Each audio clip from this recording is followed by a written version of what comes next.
الحمدللہ والصلاۃ والسلام علی من لا نبی بعدہ۔ رمضان المبارک سے پہلے رمضان المبارک کا ایک شیڈول ترتیب دینا کیسا ہے؟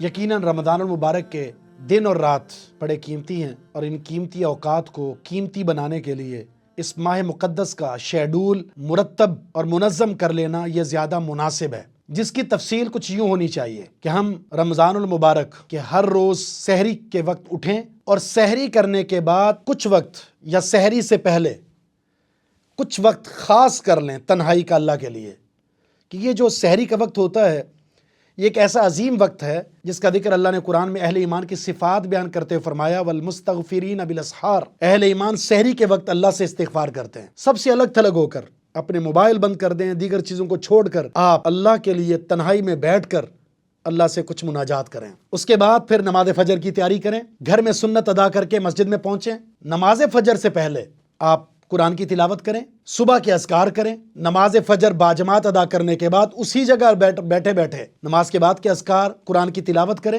حتیٰ کہ سورج طلوع ہو جائے۔ سورج طلوع ہونے کے بعد 2 رکعت اشراق کی پڑھیں۔ پیارے پیغمبر علیہ الصلوۃ والسلام کا فرمان، جو نماز فجر جماعت کے ساتھ پڑھنے کے بعد اپنی جگہ پر بیٹھے وہ اذکار کرتا رہا حتیٰ کہ سورج طلوع ہوا، پھر اس نے اشراق کی 2 رکعت پڑھی، اس سے حج اور عمرے کا مکمل ثواب عطا کیا جاتا ہے، بہت بڑی فضیلت ہے۔ اس کے بعد ظہر تک آپ کے پاس یہ ٹائم ہے، آپ کا کوئی کام ہے اس کام کو نپٹائیں، آرام کرنا چاہتے ہیں آرام کریں، اس کے بعد ظہر کی تیاری کریں۔ اس دوران اگر آپ فارغ ہیں تو اس فارغ اوقات کو قرآن کی تفسیر میں، حدیث کی تفسیر میں، نماز کی تربیت میں، یا کوئی دینی کوئی محفل ہو اس کو آپ اٹینڈ کریں، اس میں ضرور شریک ہوں۔ نماز ظہر سے پہلے آپ 4 رکعت ایک سلام کے ساتھ پڑھیں۔ پیارے پیغمبر علیہ الصلوۃ والسلام کا فرمان ہے، ابو داؤد کی صحیح حدیث ہے، جس شخص نے ظہر سے پہلے 4 رکعت ایک سلام سے پڑھی اللہ تعالیٰ اس کے لیے آسمان کے دروازے کھول دیتا ہے۔ ظہر کی نماز ادا کریں، اس کے بعد پھر سنتیں ادا کریں۔ ظہر اور عصر کے درمیان یہ بھی بڑا قیمتی وقت ہے، اگر آپ مناسب سمجھتے ہیں قیلولہ کی ضرورت ہے تو قیلولہ کریں، ورنہ اس میں آپ قرآن کریم کی کوئی خاص صورت مخصوص کر لیں کہ یہ صورت آپ نے پڑھنی ہے۔ تفسیر کی کلاس ہوتی ہے تو اس کلاس میں جائیں، اس کلاس کو اٹینڈ کریں آپ۔ عصر کی نماز کا وقت ہے، عصر کی نماز باجماعت پڑھیں، عصر سے پہلے 4 رکعت نفل پڑھیں۔ رسول اللہ صلی اللہ علیہ وسلم کا فرمان ہے، اللہ کی رحمت ہو شخص پر جو نماز عصر سے پہلے 4 رکعت ادا کرتا ہے۔ نماز عصر جماعت کے ساتھ ادا کرنے کے بعد نماز عصر اور مغرب کے درمیان بہت سا وقت ہے، اس وقت میں بھی آپ اس وقت کو قیمتی بنا سکتے ہیں۔ یہ تسبیح کا وقت ہے، یہ تحلیل کا وقت ہے، ذکر و اذکار کا وقت ہے۔